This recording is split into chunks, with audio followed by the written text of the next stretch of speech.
Hello and welcome to the two-man power trip of wrestling. I'm your host, JP John Paz. With me today, a very special guest. You may know him as Sign Guy Dudley or Lou E. Dangerously. He is, of course, Lou D'Angeli. Welcome to the two-man power trip, Lou. How you doing? Thanks for having me. It's uh, Hope it it's in. good to be here, and you can tell everybody about our scheduling fiascos or mine for the last 3 weeks. Yeah, we were going back and forth for a while. That's all right, though. Hey, it happens. Hey, it's better than I had this one, not legendary guy, but pretty famous guy, back and forth for a year. And I was like, yeah, this guy's never coming on. So, Seriously? Wow. yeah. And Yeah, he no. finally was like, yeah, I'm free. Let's do it. I'm like, oh my God, what the hell? So that's nothing to me. 3 weeks is Oh, nothing. cool. So three reschedules. It's unlike me, but yeah, it's been a busy time, so I appreciate it, and it's So good to what's, be on.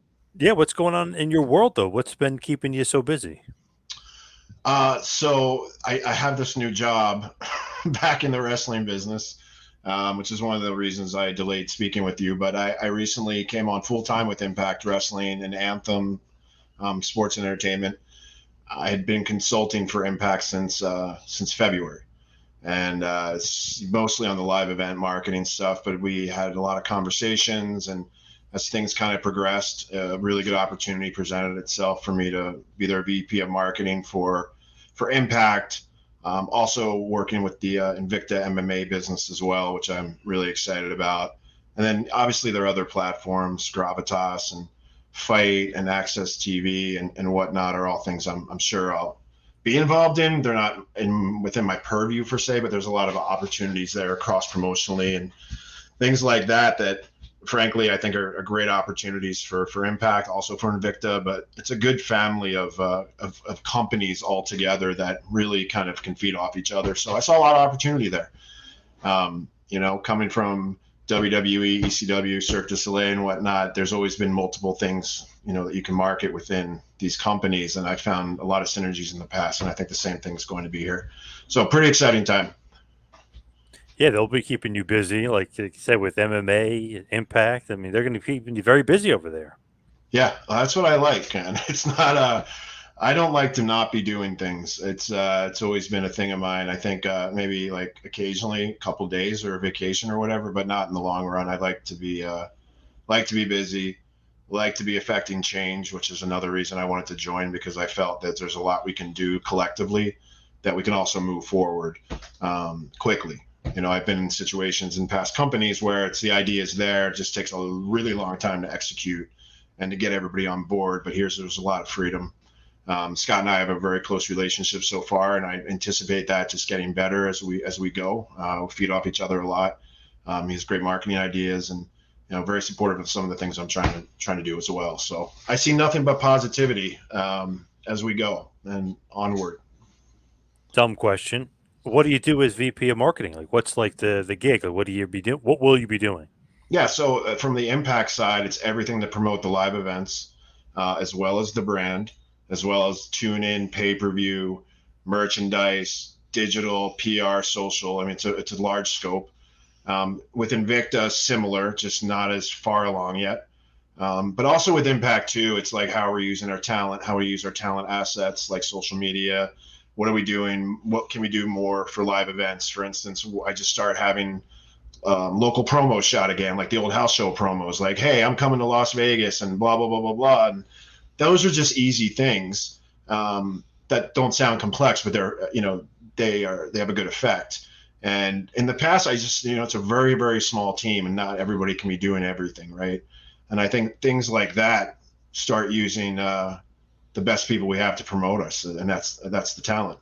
And when we're going in the cities, you'll probably see from watching the show, we don't have all our matches.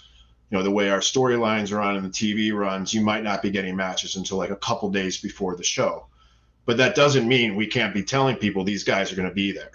And that's Right. kind of the goal with some of this stuff is like if Mosh is going to be in Las Vegas and we know she's going to have a match and we probably know who it's against, but we can't say it yet, it's still letting people know, right? And I think that's a lot of the stuff. The talent reach is enormous.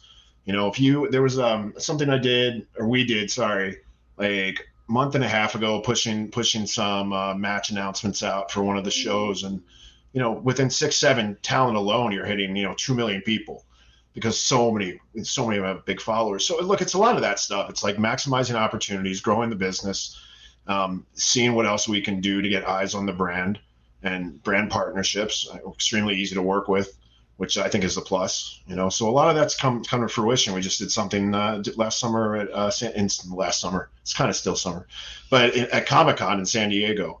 Had a red carpet event, had Scott, Rosemary, Giselle there, did a bunch of content. Like those are the types of things that I want to be doing and bringing those partnerships along. They're all partnerships I've had in the past with different companies, but no better place than down here. Very true, and that's such an old school thing for wrestling, but it was such a good marketing tool that the guy, Hogan would be like, "Coming to Yeah, San Jose, brother," or, whatever. I mean, it was a good yeah, marketing tool back then. Still reliable today. yeah. And those are they're easy to do, right? And it's funny because a lot of these guys maybe haven't done that quite before because of just the way the business kind of works now. Where it's not always like it's not a house show. For us, it's always TV or pay per view, and majority of the time the matches are coming. But to me, it's like we'll record stuff this weekend in Nashville for Las Vegas. That's at the end of the month. Um, we have no matches, but we know the people are going to be there. So the talent that's going to be there. So huge opportunity. Why do you think wrestling went away from those for a while? I think it's a really good question. I think in a way there is so much content being done, and this is just a theory. There's a lot of content being done. There's a lot of promotion for the live events as it is. I don't know if that's the best use for some companies to do that. I think ultimately, I think every company should do it.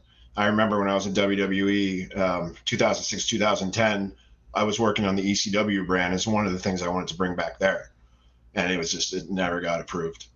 Because that was like again, social assets, all these localization. People want to know you're coming to the town. They want to know what you're going to see, who you're going to see, and whatnot. So, not entirely sure why it stopped, but I do know from back in the day, it's an enormously long shoot. If you're doing, 15 cities and everybody appearing there, it's very long. I mean, that's a day, 2 days straight. So that's probably a piece of it. Not entirely sure. That's my theory. But with Impact in here, I see it as something that we absolutely can do. So with Impact, you're on full board, but you actually were helping them consulting since February. Correct. So there's some chemistry there. Obviously, like you said, with Scott, you guys have a good relationship. What about the boys? Like you're very familiar with the talent. I mean, you're Yeah. good relationship, if you will. Yeah, and part of the reason, Scott, when we first started talking, it was, maybe it's consultant and goes into this role where I'm at now. So it did happen. But the first 2 or 3 months was like hang out, see the production, see how we do things, meet some of the guys because I haven't been around the business in a long time. I mean, it's been oh man, I mean, it's probably close to 11 years. I mean, I did some stuff in Chicago with Billy Corgan in 2012. That's probably it. So a lot of these guys I didn't know, even though I knew who they were, but I didn't like know them. And I would tell you that I think it was the second set of shows I was at in Poughkeepsie, New York, is when everything started kind of clicking for me a little bit, where I saw the locker room is exactly as it was described to me. They're good people. It's a team environment. There's no silos. There's none of the stuff you may see or have seen in other places. And they're just all trying to help. And so when I went still as a consultant, we had a show in Orlando and Scott had a meeting with everybody just going through like a bunch of things and also kind of gave a reason why I'm there, right? Because no one kind of knew. I'm just like wandering around and looking at things. And I'll tell you, not even a minute or two after that meeting, I had 3 people like, hey, we want to try this. We want to try community outreach. We want to try boys and girls clubs. We need to do better with Twitch and TikTok and all these types of things. And we were able to listen and do a lot of that. So that kind of had me on board right away. And just, again, good positive attitudes and people wanting to grow and grow the brand. Did you miss the business when you were away from it? Aspects of it. I definitely miss, hanging out with your buddies and whatnot because it's just a certain kind of, it's a chemistry you really can't describe. It's a locker room. It's a sports locker room where it's a team. So I miss that piece. I just also miss like the whole piece of wrestling that got me into it, which was like the excitement, but now knowing how the excitement happens, now knowing how things work, and in 1985, I didn't know anything, but now after spending so much time in it, so I started missing that stuff. But the biggest challenge I would say, in 11 years was I didn't want to do anything in wrestling, mostly because I know the travel. And at the time my kids were very young, 2 and 5, and now they're 13 and 17. So I always felt in the back of my mind I'd find my way back in the business somehow. But I also always said that I would never do it at this point in my life, talking 10, 11 years ago. And so it kind of came up now. And believe it or not, like, I really didn't realize how much I missed it, to be honest. I know I missed it, but now in it is like, wow, I really, really missed it, and it's a good point in my career and time to do it again. When you were away from it, was that kind of purposeful? You kind of wanted to get away from it? Oh, I didn't. No, it was just where my career was going. I spent 4 years at WWE, got recruited by Cirque to move to Vegas and run the marketing here for the shows, and I just got engulfed in that. Like that was kind of what I was doing, and I would watch the shows if one of my buddies was on, or it's just something I just wanted to see. It's not like I was turning bookings down or anything like that. I mean, no Right. one was calling anyway, but there was definitely like things that I did not avoid. I know a lot of people say, "Oh, I didn't watch it for 11 years." That's not true. I did, just not religiously. My daughter, too, my youngest, really start getting into like Sasha and Becky and everything like that. So then we're in Las Vegas. Devon brought her backstage to meet them. It's like those types of experiences, like I did want to create for my kids, and it was cool to do it. And even on those nights, like the one night you go back at a WWE show, it's like for the next couple of days, you're like, wow, man, I missed this. And then just kind of you go back in your job and go that way. How was Cirque du Soleil? Oh, I can never pronounce it. Cirque du Just Soleil or Cirque, whatever. call The it Cirque. Cirque. Yeah, Cirque yeah, du Soleil, but Cirque, yeah, you call it yeah. Cirque. There you go. Yeah, yeah. How So was how? it? Yeah, like how was that experience? Like, how'd you get in? You said they recruited you. Just Yeah. seems like it's so not out there, but it's different than wrestling for sure. Yeah, I mean, the premise of the initial conversation with them was they were having trouble with ticket sales. And they had, at the time, I think it was 7 shows in the market in Las Vegas alone. So there was trouble with ticket sales. There was trouble with diversification of product. My background obviously was in entertainment my whole life, but also within ticketing and marketing. So they wanted some fresh eyes on it, and they didn't want somebody that came directly from like a Broadway business or um, a theater business. They wanted like a live event promoter. So that's what I was. So yeah, it was totally different. However, I was a fan of the product before I even had a conversation with them. So it made a very easy conversation. I also had to relocate from Philadelphia to Las Vegas with my, again, very young family at the time. But look, it was a really good experience for the majority of the time I was there. I think that we definitely had challenges, with COVID and whatnot. But man, we went through a lot, and it was we definitely got some cool things done. I mean, 11 years when I look back on it, it's pretty long. But the experience overall was great. A lot of great people there. A lot of cool things I experienced from a business side. For instance, Cirque was acquired by a private equity company. It's since been sold, but going through that whole acquisition and seeing how those types of things work and seeing what those meetings are like and what information you need to be accountable for and just how it just goes. That was a huge lesson just in business. But I got to do it. I think a lot of people were freaked out by that situation or situations in general, but I always looked at it as like if I'm included, there's a way to grow this, right? Just personally in your career. Overall, really good. Loved working with the Beatles and Apple and those guys, and they're all really good people. So I hope they do well in the future. Do you think like that was like I don't know, like culture shock a little bit? Like I got to move from Philly to Vegas. I got to do this, do the Cirque stuff rather than the wrestling game, if you will. I mean, it's a Yeah, culture shock a little bit. Had to be. yeah. Look, relocating anytime. I've relocated 3 times in my career. Is always hard. Uh, However, I just found myself and my wife and now my kids to be very adaptable to these situations. And frankly, I didn't think I'd be in Vegas for 11 years. I thought I'd be like maybe 3. And it was. I was in Fort Collins for 2.5 years, back to Philadelphia for a couple of years. I think that, you acclimate yourself as quickly as possible. And Cirque and a lot of the other, couple of companies were really good. It's, they fly out here for a month or a couple of weeks just to get an idea of what it's like, the schools, what are they like, et cetera. The biggest thing about Vegas that I think at the time was really unknown was like life off the strip, right? Everybody just knows the strip. And, as I came along, I was like, wow, 15 miles off the strip is just like a suburb that I live in Philadelphia. In Las Vegas, people just don't know about it. And that's changed greatly. People do know about it now. It's a good place to live, good cost of living. So yeah, culture shock for sure, but it, got brought along fairly fast with a bunch of really good people in the beginning. A lot of old school like wrestling guys, managers, whatever, like they have their own shows and they always say wrestling has become like Cirque and they're doing all this Cirque stuff. Have you heard that? Have you noticed that? Have you seen that I haven't yourself? heard that for a while, but I had heard it for sure. Yeah, and maybe some of that's true. I look at it with different lenses. Like when I look at Cirque, I don't think wrestling, unless we used to have a show that had like a masked wrestler in it for like a second. So then maybe, but other than that, we have a couple. Cirque has a couple guys also who used to be like performers. I'm sorry, there are performers now that were talent in WWE. So there's some life cycle stuff there as well, which I think is interesting. But yeah, totally have heard it before. It's just not recently. Is what it is, I guess. It's there. I guess there's some truth to it, but at the same time, it's Cirque, you have a wheel of death where guys are going around this wheel doing flips, and the wheel keeps moving. And it's as big as the stage.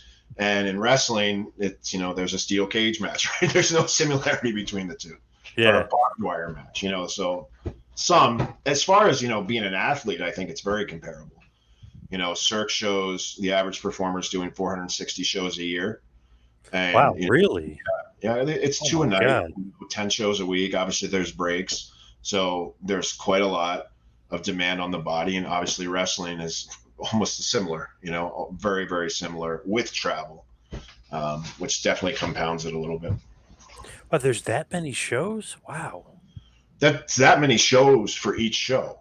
So, I mean, you're upwards of like, I forget the number now, but it was maybe at one point over 3,000 total shows in the market a year from Cirque between all the different offerings. Do you So think do you think that was overkill at all? Do you think it's too many shows? looking back on it now, and even when I was in it, a few of us absolutely did. It's market saturation, the biggest problem that we tried to solve, and I think over the course of 11 years, we solved it. Sometimes we didn't solve it. Sometimes was differentiation between the product. People just hear Cirque, and it's like, oh, it's this one show at MGM. Oh, it's the one show at the Mirage, or it's the one show at the Bellagio. They don't know those three shows are all different shows, right? So that becomes a problem. And then it's share of voice and market share. You have so many shows that you have to compete against so many other shows, which the landscape changed here completely when they start doing headliners and bringing in more people to fuel entertainment. So if I'm them at this point, I probably look at like what do we actually need. um, but yeah, I think at a point for sure there was that feeling. Because I know there's a ton of tourists that come into Vegas. I mean, millions upon millions. But I was like, man, that seems like it's a crazy amount of shows, and It's crazy for the 42, boys yeah, it's or for the 40. guys, the performers. What was the last part you said? Sorry. Crazy for the performers too. Oh yeah, I have 44 million, 42, 44 million people a year coming to Las Vegas. And that's between conventions and obviously tourism, international, and within the States, Canada, whatnot. And it's, now you have the Cirque shows, but you also have, Aerosmith headlining, 30 shows a year as a residency, Bruno Mars. I'm missing a bunch, Katy Perry. Everyone's starting to do that model now. And then plus you have all the UFC fights here at Yep. T-Mobile, and you have the hockey team for 42 home games, 41, sorry. And then you have the Raiders now, now the WNBA. There's just a lot. And that wasn't the case 11 years ago. So 11 years ago, I don't think anybody was thinking seven's too many. I think in the last 5 years, you have no choice but to think that. And WB has been running there a few times. Like, yeah, that everybody's Oh, running yeah. Vegas. Yeah. No, look, the stadium they did. I don't know if it was one or two stadium shows, but they're frequently here. AEW did 3 shows here in a week. Wednesday, Friday, Sunday. They did really well ticket sales wise, but ultimately that's pulling from everything else. You know, Yeah. but Definitely. Yeah, WB had the one stadium show, and then they tried to do the second one, but that's for right. some reason they had Yeah, UFC on the same exact night. You're not gonna, you know what I mean? That's just crazy. They shouldn't have. They yeah, maybe pick a different night. yeah. I don't know. I don't know if that wasn't the smartest decision, but it was good they moved it. They were able to still do it. Yep. Stadiums are risky, man. When I worked at WWE as a live events guy and promoting WrestleManias and things like that in stadiums, it's a lot because it just doesn't. Most of the time it does really well on the on sale. and whatnot. But you still have those extra like 5,000 seats you have to move for 3 weeks. It's very daunting. And it's also too, a stadium can't be like half full, right? It looks awful. So Yep. It seems like they were trying to do a lot of stadiums, like they were doing Clash of the Castle, which obviously was over in Cardiff. When they do that, when they have that plan, is that just because they think like that area is booming? Do they think the company is booming? And they'll come like what's the thought process that we're doing live events? Is it the area itself? Is it the product itself? Is it a mix of both? I think in the situation you're referring to, and they were paid a lot to go do do that show. Oh, that was a paid show. Okay. I think, and look, I'm not there, and I don't know for sure, but I know when they were going overseas for these really big shows, I'm sure they were paid to do those without a lot of risk. To answer your question more generally, like with live events for us or when I, at WWE, it is market's a big one, right? So you want to hit the major markets, and you want to hit them on a schedule that doesn't overload it. It's like I'm surprised as much as I like a lot of the guys in AEW, they're playing Chicago so much, Yeah. right? It's just like eventually it's going to run out, and then you don't want to do that, right? You want to have one or two shows in a market in a big market every year, maybe three. But for us, it's always look, it's location, what we need to shoot for TV or a pay per view because we're shooting every show at this point, how the crowd's going to look, how the interest in our product is in that market and whatnot. So I think all those factors, and look, cost is a big one too. It's a lot easier to do shows, where a lot of our talent live on the East Coast or whatnot, because some of them can drive, they're short flights. When you come out to Las Vegas, it's a completely different ballgame. So you have to take those things in consideration as well. When they do WrestleMania 2 nights, is that like double the expense or that's it's just one expense because you have it and you have the stadium for 2 days? I'm always curious about like that aspect of it because you have it and it's good for 2 days or you're paying double expenses for everything. Yeah, I mean, I don't think it's exactly double, but the second night like isn't free. You know what I mean? There's still a zillion things on the production side that have to change and be done.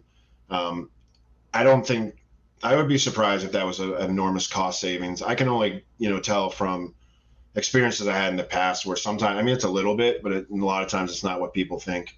You're renting equipment or whatnot. You rent it for 1 day or 2 days. It's a difference. Staff is there each night. Pyro, all these extra things have to happen. So I wouldn't call it exactly a break even. Or yeah, So last year they had six. Was it 65 and 65? So technically a total of 130 as far as people coming into the building, as far as ticket sales. I'm not sure if that's exactly correct. Maybe it's more like 55, but they said 65 or somewhere around this. So I'll just say that. So is that just what they're looking at? Oh, we're going to get 130 for the weekend rather than just the 65, and we can make double the money. So that kind of offsets the cost of renting it. Basically 2 days. yeah. I mean, I think they're. I mean, as far as the actual live event, I mean, the gates are enormous, but they're making everybody's making money on the pay per view. Right. Um, I would say that if you're going to have a show and the first night's going to sell out at 65,000, you think you can do an extra 20,000 the next night, it probably makes sense to do something on both nights for a live event standpoint. That doesn't mean doing, whatever, WrestleMania on a Saturday and then throwing everything out into an arena the next night. It's like you do keep the space. Just hope you sell the tickets. I'm glad I'm not there for that, man. I know the guys who work on it, and I know it's a grind and it's an incredible amount of stress. Um, so it's a daunting task, like I said before. 65,000 seats over 2 nights is a lot to sell. To me, though, they had a great marketing ploy, or whatever you want to say. Last year, Steve Austin night one, Yeah, Lesnar Reigns night two. So it's like, yeah. yeah, it might not be that hard to, especially with Austin. No, that's a Yeah, that's a really good point. Um, yeah, Steve for the first night. I mean, that's a home run right away, right away. So I think they did a good job at splitting the matches and who was doing what on each night. I just don't know if that's sustainable every year. But again, that's their product. They know what they're doing. There's probably a lot of sponsors are probably really happy about that and getting all that exposure. And the buildings are for sure getting all the F&B and merchandise. I know their merchandise absolutely crushes. So it's good. It's probably a really good model. it's just going to be interesting to see if, like you said, like they could sustain that. 2 days every year because it's like, Yeah, do you have enough matches? I know last year they did. 2 years ago they might have, but it's like, will they continue to have it that much every year? Who knows? yeah. Well, maybe it'll be a WrestleMania tournament one day where it's one night feeds in the like the Crockett Cup back in the day. Yeah, Oh yeah, yeah, that would be nice. Yeah, that'd be pretty cool. Actually, I yeah. shouldn't have said it on air. We could probably steal that. Well, I think does NWA? I guess NWA technically owns Crockett Cup, so you're gonna have to come up Yeah, with no, another. I Yeah. wasn't saying like exactly call it Crockett Cup. Oh, okay. We'll rename it the 2 man podcast cup or something like Right. that. Right. You're not obviously you're not getting the Road Warriors or the Sheep Herders or you're not you No, mean Midnight Express. I mean, we're not getting any of those guys. Yeah, yeah, unfortunately, that would yeah. be that was a great time though. That's exactly the time I was started watching wrestling when all those guys were there. So And basically, the mid '80s is when you kind of got into it. yeah, 84, 85. You know, I actually started watching NWA and then got into WWF. NWA I always just had a different kind of passion for it. And they used to, Philadelphia Civic Center, 10,000 people just used to rock. And that was a hell of an environment. And then, WWE, there was nights that WWF, sorry, was at the Spectrum and 5 miles away, NWA's at the Civic Center. Same night, Ric Flair over here, Hogan over here, everyone's drawn well. It's a crazy time. But I always would pick NWA. Really, I wonder what drew you more to them than WWF. Being a At the Northeast guy. time, I think it was more the storylines that the grind, the blood, the gimmick matches. Their characters like their guys like Nikita Koloff, Magnum TA, Best of Seven series, things like that that was awesome. And WWE was just a different offering. I'd still go.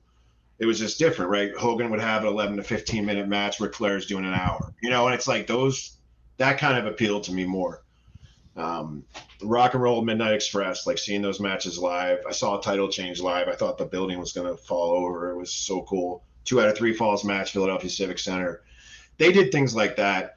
And I feel like every Civic Center show I went to had some kind of cool gimmick match that I just always would draw me in. And then when it came to the Spectrum, it was a little more, it was because they weren't doing it all the time, it was a little bit more special. But we have all that wrestling in one town, man. It's a lot. It's a lot of TV. Well, at the time, it was like what 2 or 3 hours of TV to watch. It's not a lot compared to now. Yeah, man. Ooh, yeah, think about that. But that's like the great golden era of wrestling to me, like that era, because you had so many good guys in NWA, and it's like, damn, you turn to WWF, they had equally as many good guys. Oh But yeah, going back and forth, it's just nuts. Flair, obviously, forget about it. Could be right. considered the GOAT, but then you got Hogan on the other hand, in a different way, could be considered the GOAT. Who was like your guy though? Who was like the guy you really got into? Was it Flair? It was Flair. It was also the original Four Horsemen. It was all the heels. Also the Midnight Express, Nikita Koloff, those types of guys. Tully Blanchard, I loved that whole era. And then WWE was always Roddy Piper, and then Bret Hart and Shawn Michaels as well in his heyday. Those guys were always just reliable but fun to watch too. Reliable in that it's going to be cool. Yeah. When I used to go to some shows, it was funny when they opened up. I guess really was it the Wachovia Center when they Uh-huh. opened when the original name of it. But WCW would then run the Spectrum. So it's funny, like Yeah. through the years, how that changed. Like Civic Center Spectrum, and then all of a sudden it's like Yeah. Spectrum WCW. Wachovia was WWF. Yeah. Yeah. I was I worked at Wachovia Center for 4 years, but I don't think at that time. Yeah, I think WCW was either done or we were just using that First Union Center was that. So it was Wachovia Center. It was Core States, Wachovia, First Union, and I think it's Wells Fargo now. But Yeah. yeah, I mean, and look, right, it changed a lot, right? I mean, wrestling changed a lot in general, where you can't have 2 shows in the same town anymore. Expect to do well.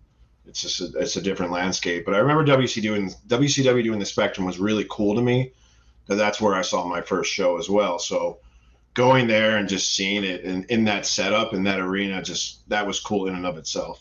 I mean, obviously there was a ton of production versus what we used to see in the '80s, but it's a cool feeling when you used to go to those buildings. Did you watch the Prism Network when you Oh yeah. were home? Are you in Philadelphia? No, Asbury Park. Oh, okay. So you're familiar with. Okay, so I was like, Yeah, you're making yeah. all these references. Prism's a huge reference. So I Literally, didn't have our cable. favorite spot for wrestling was to go down to like Philly. Just I know the crowds are better. Oh yeah, that's Yeah, awesome. No, I didn't have cable growing up until I don't know when I probably later in high school. So I would bother my friends to go over. If I didn't go to the show Saturday night, I'd bother my friends to go over and watch it. It was like 1 o'clock on Sunday, I believe, from the night before. And even if I went to the show, I still wanted to go watch the show again. So yeah, definitely Prism was. And now you can see every show through all the different offerings WWE has. So it's cool to watch those. But yep, Prism guy when but not in my house. it's funny. Like looking back, we had MSG Network here in New Jersey, so Yeah, you'd see the big matches, but then they'd also be like, okay, there's Prism, then there's Nesson, and you're like, damn yeah, it, I wish I was in Boston, I wish I was in Philly, or like had those stations, or LA had the Z channel. So it's yeah, like yeah. all these different places, but they all had these awesome matches that you're like, oh, got to see those matches. Like it's just Totally. crazy. Yeah, But it was awesome because they were able to do. I mean, they had their own angles and programs in each town. Philly was yeah, different than Boston. It was different from LA. They had their own local things. And to our point earlier, that's when local promos really worked, right? Because it definitely wasn't the same. Obviously, there's some similarities, but as I got smarter to the business and start seeing how everything was going, I was always thought it was cool that you're doing Piper and Snuka in one city, and then that's building to a cage match, but in the other city, it's Piper and Orndorff or Piper and Orton against whoever at the time. Snuka, Tonga Kid, whatever, grow into a different angle. I just thought that was neat. It was really cool, especially when they're doing two shows on the same day and doing all kinds of different things. I love it. Like if you go back and look, it's like okay, Hogan is wrestling Harley Race on the Prism Network, and Yeah. like there's blood involved, there's table. I mean, it's crazy. And then then like Hogan's at MSG against the one man gang. Like, it's a just completely different side of Hogan, but he'll Totally. go to, you know what I mean? But he'll go to a Yeah, different yeah. place and it's a bloody, they're like, wait, this isn't the Hogan we see on TV. It's so funny. I love those. I mean, I think what was it? Trying. I mean, they used to do like the Phantom title, or not the Phantom title changes. What's it called? They do a title change that wouldn't be acknowledged, right? And it didn't happen all the time, but by next week's TV, it didn't happen. Yeah. So that was Yeah. hysterical. I also like how they used to like test the big matches out. Like I remember when they were doing Luger, and this is coming a little more current, I guess, but Luger and Lex Luger and Yokozuna for, I guess that was Mania, and then but they tried like they did a singles match in like a very small market, 2 weeks before. I thought that was always interesting too, just to see how it was actually going to go over. In ECW, we never did that, so it was like, I hope it works. Yeah, and I was just talking to somebody the other day. They were saying, "Remember when Luger came out with the belt?" And I said, "Yes, he came out with the belt, like this local market. The crowd want to see how we react." He I kind heard, of yeah, turned it into a yeah, joke, and then he handed the belt to Cornette, or actually yeah, threw the belt to Cornette because Yoko, like they were almost like testing it out, and they were kind of making it as a joke, but they were really, you could tell Vince was probably thinking like, let's see how the crowd reacts to Luger yeah. walking out with the title." You know what I mean? Like they were They thinking about definitely 100% did that. They would do it. When I was in college, and I was at University of Hartford, and I go to WWE shows at the Civic Center and the Springfield Civic Center. They would do, they would have. And it was Razor Ramon and maybe IRS when they did the whole, his chains got repossessed. it. Yep. And every night, like Razor would be up, he'd leave, like, and when I say like, how they do the title change and they reverse it really quickly, Yes. Yep. the other ref comes out. This was like he was like in the locker room, and there was nights I was like, did they really just like switch, just do this title change, and then a match later they'd be like, oh, blah blah blah blah blah. And again, I didn't know what was happening, but now you do. It was testing. Is this guy going to be over as a babyface or whatnot? Yep. It's pretty interesting. Yeah, it's funny like to see like them do that or throw a match out there sometimes, and Yeah, then you never see the match again. You're like, oh, I thought that was they were going to build something. I thought that was going to be a house show match. Maybe Vince didn't yeah, like it or somebody didn't like it. They're like, nope. totally. Yeah, like It's it's hysterical. over with. It's very funny. And they were like, okay, is Luger the guy at that point? Is he the guy? But then they'd have Brett, and Brett was apparently getting better reactions. So Yep. Vince is kind of playing a little tug of war, and then he's like, okay, Brett, obviously as you lead to WrestleMania 10, Brett was getting a lot better reaction. So Oh, Brett he's super obviously over, was, yeah, super over. That's why I enjoyed watching him for so long, and I worked with him a couple times when I was at WWE. It was really cool just to even be around him. I just always thought he was awesome. From the promos to the look to the move sets for just everything. Really just awesome. I was at WrestleMania 10, so you had Luger versus Yoko first, and obviously Brett versus Owen. Yeah, Greatest, one of the greatest matches in Mania history. Obviously, it's the greatest first match yeah, to lead off the show in Mania history. Owen beats Brett, but the crowd reacted yeah, so strong to Brett, and obviously it was one of the people who reacted strong. They weren't really that into Luger as much. You know what I mean? He loses to yeah, Yoko. They weren't like.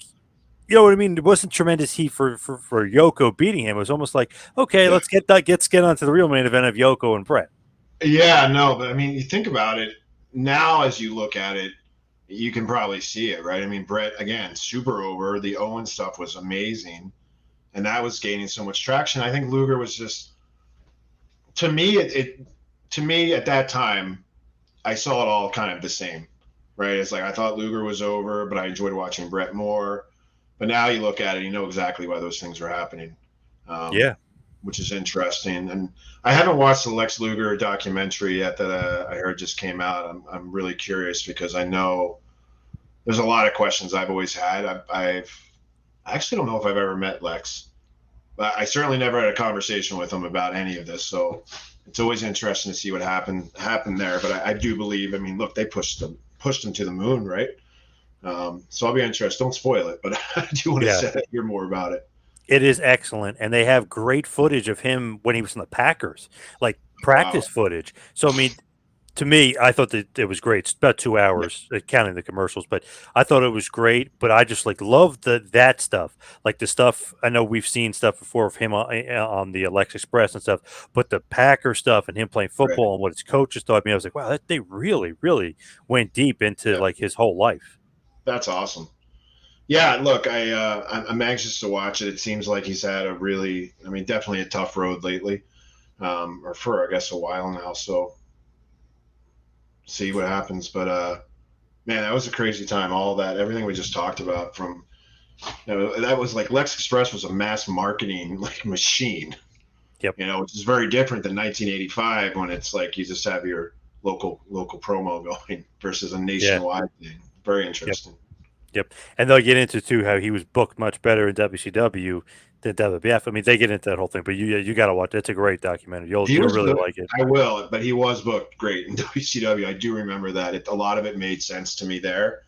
That seemed, as I recall, more of a natural thing versus, I'm coming down on the ship, I'm slamming Yokozuna, and I'm the top baby face now in 1 hour. You know what I mean? Yep.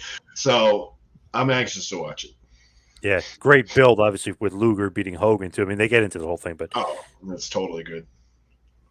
so I just want to ask you just to rewind all the way back though, because maybe a very interesting part of your career, maybe the most interesting part of your career. How'd you get into ECW? I mean, obviously you become Sign Guy Dudley eventually, but how'd you get in? I went, so obviously it's in Philadelphia. I lived outside Philadelphia. Um, as the story goes, I think it was, I don't know, one winter break from college. I was home and I was literally flipping through channels and I saw Eddie Gilbert and Terry Funk. And I stopped for a second. I was like, I knew who they both were. I was like, what is this? Because they weren't on a major promotion. I wasn't watching wrestling a ton, but I love Funk. I loved Eddie Gilbert. And so I started watching it. I was like, this is great. They were promoting a chain match. And then a commercial comes on, says it's in Philadelphia. I'm like, holy shit, like what's happening here? This is awesome. So I made it a point to go to the next show, which was at the ECW arena. I don't might have been, I forget what, no, what, Super Summer Sizzler or something. And then I went to Ultra Clash. But during this whole time, I'm just blown away. It's reminding me of the NWA. It's all these cool guys, a lot of these local guys. Sadman wearing a wetsuit and having a surfboard, and it's just great. He loves to hear those stories too. Um, and I was a writer in college. I did as a music editor, features editor for my school paper. So I was covering concerts, I was doing reviews, and I was on record releases, and I loved it. And then I saw they had a program, ECW Action Wire, and I picked it up. And on the back of it, it was like, if you're interested in contributing to the program, please call Gabe at this number. So I did. A couple days later or whatever, and I said, "Hey man, like I definitely am interested in writing for you. You know, how do we do that?" And that's how it started. And so I started writing for the program, going to obviously all the shows at this point. Then Gabe needed a photographer, and I told him I'm a great photographer. Truth is, I never had done anything. I just wanted to do it, and it turned out really well. I have some amazing pictures from that time too that I've often thought about, like socializing somehow, because I was all ringside, right? It was through a couple of years of really cool time in ECW. So anyway, I'm doing all that. Eventually, I did some fan cam stuff and whatnot. But during this process, I have very long hair. It's the grunge movement. I'm fully into that, flannel, everything. And I walk in the and I had become tight with Raven and Stevie, Dreamer, a few of the guys. And I was walking in the arena one night, and Raven stopped, or Stevie stopped me. He goes, "You need to go see Raven." So I went over and he looked up at me. He goes, "Congratulations, you graduated. You are now Sign Guy Dudley. Go up the street, get a poster board and a marker, and come back." And I was like, "What?" That is literally how it started. And then I came, this is an interesting story, I think. I come back that night, you know, they told me to get glasses too. So I had to get the sunglasses, punch them out, put tape on it. Dudley boys were already there. It was Dudley Dudley, Big Dick Dudley, Little Snot Dudley was the incarnation. Put me in the front row. They're like, "You just hold this sign the whole night. You're going to be like the inbred brother or something." And I'm like, am I getting booked into an act? Like, what's happening? So that night, Tommy Dreamer has a match with Dudley Dudley. They go through the whole thing. Tommy's up. Tommy rolls out by my side of where I'm at, which is on hard camera. And I just stared at him and like kind of just made fun of him. And then all of a sudden he goes like this. He grabs me and he pulls me over the guardrail. This is not a spot. I didn't know anything about this. I literally say, "What's going on?" And he throws me in the ring and he goes, "Watch the chair." And I was like, "Watch what?" And you'll see the video if it's around. You know, he just hits me with the chair. I didn't put my hands up because I'd been around ECW long enough not to. And I just took like a horrible bump, but it was stiff, right? And then he then picks me up and goes, "Watch the DDT." So now I'm just getting, shooting on me at this point. And that's how it started. So, got in the back, and it was kind of like an initiation into a different side of the wrestling business. I think a lot of guys in those moments would just kind of stay there, and that was fine. But I started going to wrestling school. I started doing everything I could to not to be a wrestler, is always to be a manager, and just learn to take bumps, learn everything I could. So I ran with it as fast as I could. And yeah, that's how it started, though. I thought it'd last like maybe a month.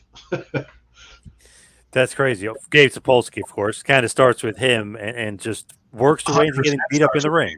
Yeah, I mean, there's a picture on my wall over here of it's a Sabu and Taz match, and you see on the stage at the ECW arena, which was like up. It was literally a stage. It was just elevated where they used hard camera. You see me and Gabe sitting there, just doing like whatever we were doing, and it's so funny to see that picture, and then see where he went in the business with, and same with me, and it's very funny because it's truly like it's from ringside to the ring kind of thing. It's pretty cool. But Yeah, yeah, that's great. we got our chops in ECW, man. We learned a lot, real lot. And for him on the booking side, I think him working with Paul was awesome. I learned a lot about grassroots marketing, and this is all outside what we were doing in the ring. I just there's so much other stuff that we became aware of and were able to do. I was just talking to Devon Dudley, obviously. He was saying that everybody had like multiple jobs. Yeah, He was a totally. wrestler, but he worked in the office. Sometimes he'd answer the phones, sometimes he's taking orders. Like, so you obviously had Yeah. multiple jobs. You know what I mean? Like, you're in the ring, you're out of the ring, Yeah. you're doing this. Yeah, that's just the way it was. It 100%. And as I started in the business, 95, 96, 97, my biggest job was to, sometimes I had to get, I guess the sports channel office, if I remember correctly, was in Philadelphia. Paul, the TV edit would notoriously be late. I'd have to drive to New York, get the tape, and I'm in Philadelphia. So Philadelphia to New York, right back to Philadelphia, drop the tape off. That was kind of like my thing. But before that's photography and whatnot. But like Devon, Dreamer with merchandise, all these guys had like definitely we were all working a lot of different things. And frankly, coming back to Impact for a second, and there's a lot of the as I've been around a little bit more, there's a lot of people who are doing multiple things here. Um, Not necessarily all the talent, even though I don't think that's as much expected because they have their job here, but they're also working all the other weekends with other companies. But within the office staff and the merch guys and people who run the ringside production crew, I mean, that's not their only job. There's always three or four other things, and which is always awesome to see because the only way you're staying through that is if you really have a passion for it. And it's almost like everybody's in it together. This is a family atmosphere. Same thing as ECW. Yeah, you're gonna hear my dogs barking. Sorry. Um, yeah, no, that's very, very true. It's very true. And everyone's embraced equally too, which I think is, and that's again very similar to ECW. No, you're not sitting and listening to two guys going over their match or whatever, but you can walk through the locker room in a second. Everyone, is cool with you. So things like that, I think, go a long way. Explain to me the Dudley Boy experience, though. I mean, obviously you're sign guy Dudley. What's the experience like? Because sometimes, they're heat magnets. You know what I mean? Like sometimes it's crazy out there.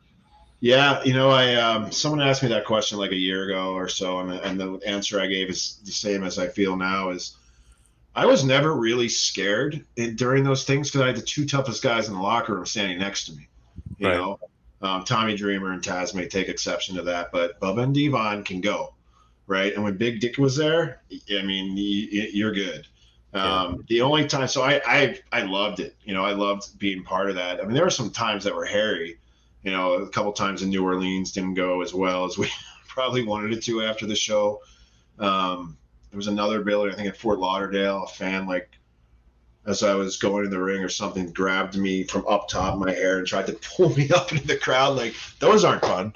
But no, I mean that's real heat too. That wasn't just like oh whatever. Like the people really wanted to hurt us and mostly Bubba and Devon, but they just pick on me because I'm the smaller one out of all of them. And Paul loved that, right? Like No, because it's like no, controversy yeah. times 10.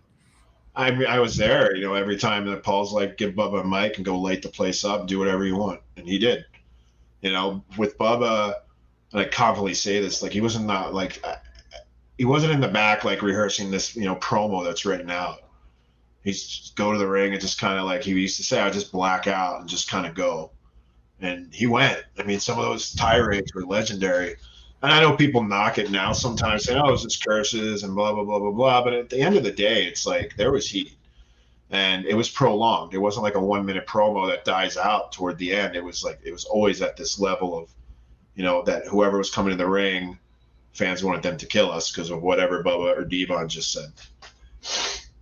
Did you ever want more for sign guy Dudley, or were you happy with like where he was, so to speak? I'm laughing because I just told Scott this story last week. We were in Toronto for some meetings and whatever, and I said the one thing nobody ever got to see was I had come up with a finishing like maneuver for myself, and Hunter was doing the pedigree, so it's the same move, but I was going to put my sign down and call it the sign off, I love and it. I Yeah. pitched it.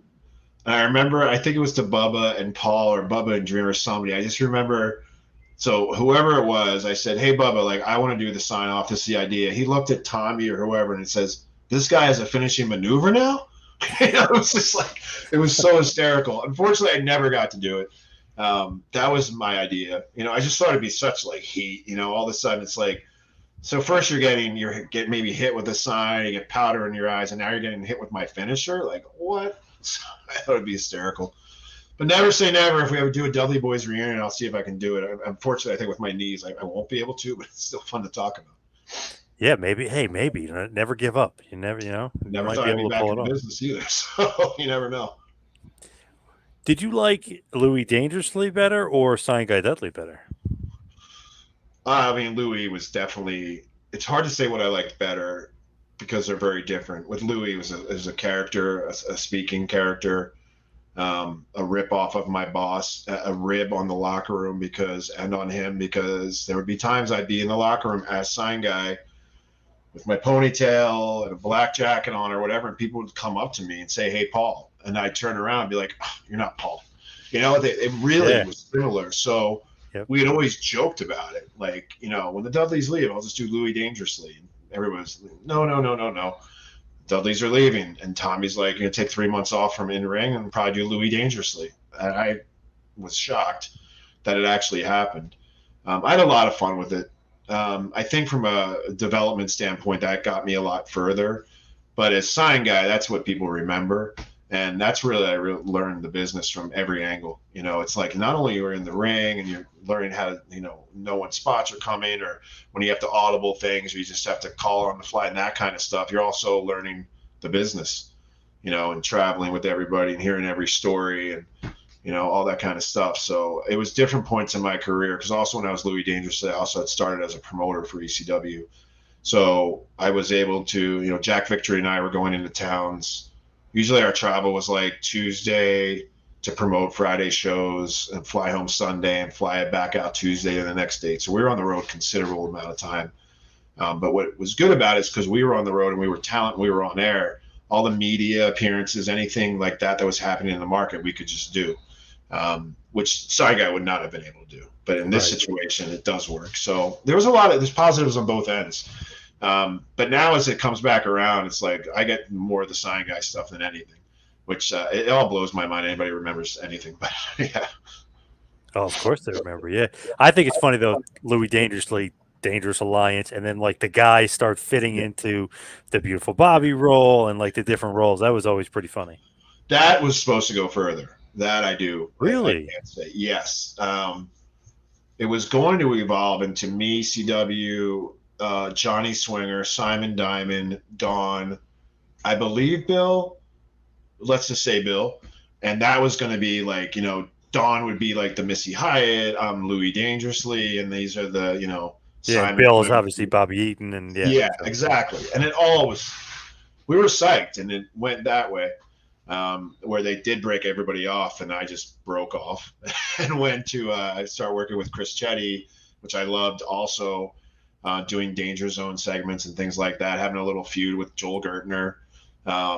So there was a lot more on the table for that. And to this day, our best promos and the things we did never made TV. They live somewhere though.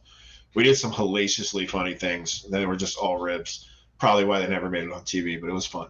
yeah. Little thing with Billy Corgan too, your buddy Billy. That was huge. I mean, that was, again, Sign Guy not able to do that, right? And it's Billy and I. Billy had showed up in our show in Chicago. It was actually one of the first pay per view after the Dudleys had left. So I'm not performing. I don't know what I was doing in the back, but something. And somebody said, the Smashing Pumpkins guy is here. Does anybody want to go say hi? And wrestlers are in the silo and bubble. And it's like, who, the what? I'm a huge music guy. I'm like, yeah, I want to go meet him like right now. The most mind-blowing thing of that is when I was walking up to him, he starts smiling. And he's like, "You're a Sign Guy." And I'm sitting there like, how does this guy Whoa. know who I am? It like blew my mind, but he was a true fan of our product. And he said the first thing, he goes, "You're a Sign Guy. What are you going to do now the Dudleys are gone?" And my mind's like, I mean, this guy, Smashing Pumpkins were huge to me, and I handled it really well, but in my mind, I was like, this is crazy. But then we became really good friends, like pretty fast, actually, to the point where Louis Dangerously came in, and I called him and I said, "Would you be down to like do something in the ring?" And he literally said, "As long as it's not cheesy, like I'm open to anything." And that's where we came up with what we did in Peoria, which was him doing the national anthem. I come out, I interrupt him, hits me with the guitar. Later in the night, he's in the ladder match with Jerry Lynn, Justin, probably Lance, and Dreamer. And then we did the stuff at the Hammerstein where we gave each other shoot concussions back to back nights. We did a lot. It was a lot of fun. And then I came back out a little bit for him in 2012 to come back into the business to do some stuff in Chicago. And I got a concussion on the last show, and that was end game for me. So Damn. Too many concussions for a non wrestler. Way too many concussions. yeah, well, part of it too was, that particular night it was just the spot went bad, and I left the ring. I knew I just know. But my whole realization was like, what am I, I'm running a marketing team of 47 people in Las Vegas responsible for $500 million of revenue. I cannot get concussions on Saturday because the table didn't break.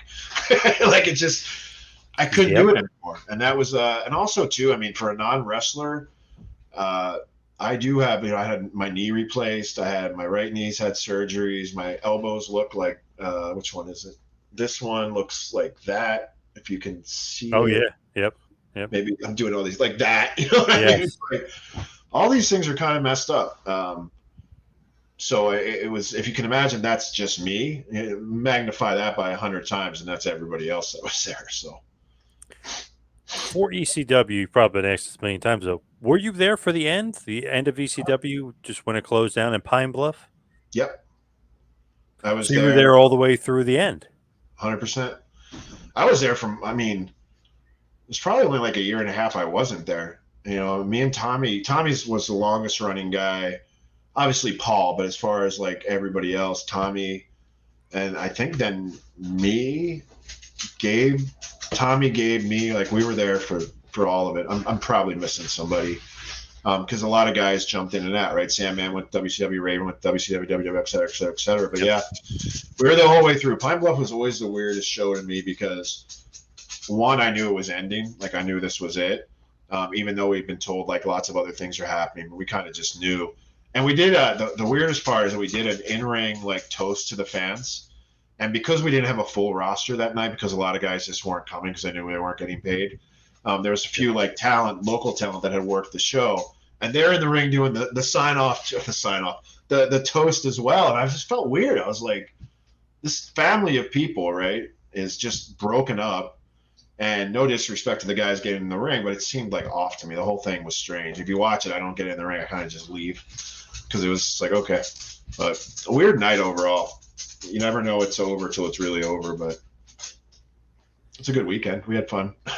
Yeah, it just seems so shocking. Like that's where it ended. You know what I mean? Like what the hell? Well, Crazy. they were sold shows, so the only reason we were able to do them is the promoters, whoever out there, the town. Poplar Bluff was the Friday. Pine Bluff was the next night. Whatever. Both situations where they paid us XYZ money. I don't know how much it was to put these shows on, and that's how it actually came to fruition. Truth be told, on that Monday, I had no plans to go to those shows. I wasn't getting paid. No airfare was booked. Nothing happened. Tuesday morning or Tuesday night, I'm on my way to like dinner or something, and I get a call like, "You need to go call Paul right now." So I forget who called me. Actually, he called like my girlfriend's house. I don't know, whatever. Anyway, I called Paul. He's like, "You need to get on a plane right now to go to Poplar Bluff." And I was like, "Am I going to get paid?" And he's like, "Yeah, we'll figure it out. We'll figure it out." And look, it wasn't that dismissive, but that was like the end result. And I called Tommy. I was like, "What do you want me to do here?" Like, I think I was owed, it was like $17,000 at the time. Whoa. And I was like, how am I going to get paid? He goes, "I will guarantee you, I will make sure you're taken care of." And he did. So that meant a lot to me. But the last week the whole thing was strange for sure. Was that a big problem for you? Just like, man, Paul owes money, owes money, owes money. Is that really eating at you? I mean, look, there was, it ate at me, but I also did it. I put myself in that spot. It's not like I didn't have any leverage, Right. You right? could have left. Yeah. Yeah, it's like, you did that to Rob. It's that Rob Van Dam is a different discussion, right? It's like, pay me now or I'm not going to go main event, Yep. right? Versus sign guy being like, yo, I'm not going to hold the sign. It's just, I had no leverage. I stuck in it because I had this, I don't want to call it a false sense of hope, but I truly believe that something was going to happen with the brand by somebody buying us or giving Paul money. None of us knew like he was already doing the WWE thing and Vince really was funding the company or doing those different things. Like we didn't know any of that. So I stuck through it, but yeah, and eventually look, it's, things come back around. I'm still in the business. I don't know if it's because I stayed the extra month in ECW, but I definitely was loyal, to a fault. And a lot of guys, not much anymore, but around that time, they just make fun of us. They're like, "How do you go to work and not get paid?" And it's hard to like describe what was happening back there. A lot of guys bailed out, of for sure, which I agree with. For me and a couple guys, it was just like, we're going to finish up. We're going to do what we can. And we did. So we'll hit the wind down. We'll head towards the finish here. That's just crazy though with ECW. Just the way it ended, like nobody saw that coming. I don't think unless you Yeah. really were involved, because it's just like, wow, we have WCW and ECW, and then they're both Yeah. gone. So just Yeah. crazy. Does Paul help you get into WWE when you get to WWE? And you said in 2006. That was Tommy and Shane, Oh, actually. Tommy. Shane was just, for someone I barely knew at that time. He loved the idea of me coming there because of ECW, my past, and now my marketing experience, right? Like, I have some business experience and whatnot. So it was those two guys talking to, I believe, John Laurinaitis, and it just kind of went there. I don't want to say Paul wasn't involved. I'm sure he was, because as soon as I was there, it's like him and I were talking all the time again about ticket sales and all these types of things. And so I'm sure they talked to him. I just remember the initial call came from Tommy, who then, another call came from Bret Hart, not the wrestler, the promoter Bret Hart. And then Shane somehow got involved, and I was like, Shane was supposed to run that ECW. That was supposed to be his. So I was bought in immediately. I was like, it's not going to be what we remember at all, but it's going to be a well-run, like, group. And that changed. I think it changed, like, in a week or something like that. I mean, there were plans to buy the ECW arena to make it like a WWE place, like they've done with NXT, or at the time in, not NXT, FSW, I think, whatever it was in Florida. Like, they bought a building, set a ring up, they had everything there. Now the performance center has obviously eclipsed all that, but that was a lot of the discussion, and it was pretty awesome. End of the day, it didn't work. But I did, I was there for another 3.5 years on the marketing side, the brand marketing side. So, end of the day, it worked fine. I just felt bad for a lot of the talent who, they were promised a lot of things that never happened. so we talked, probably could talk to you for forever, but I don't want to keep you too long. But we talked about ECW and WWE, and obviously you got Impact going on. So what's next though for Impact and you? Like, where do you kind of see the jumping off point, or like where do you see things going for Impact going forward? Uh, I think I'll answer it two separate ways. I think from what I think we do really well, and this is a credit to Jimmy and Robert and the whole creative team, Dreamer Scott, is that we have storylines that are storylines. And I think for a wrestling, and what I mean by that, it's not like there's a match and there's a promo in segment one, they make a match, segment 10, they have the match, and that's the end. It's all done, or it's done next week. We do a really good job of making those things go and then pushing them into the next things and continue to evolve. And it reminds me of ECW very much, because I thought Paul and Tommy did a great job of that. I think that continues. That's something you can't market that. You can only see it. I can't write on a billboard like, we have the best storylines in wrestling, but I hope people see that. And part of hoping people see it is, for me, is its trajectory of getting more eyes on the product. And that starts with the live events. That starts with pay-per-view eyes. All that has to feed into it in ratings.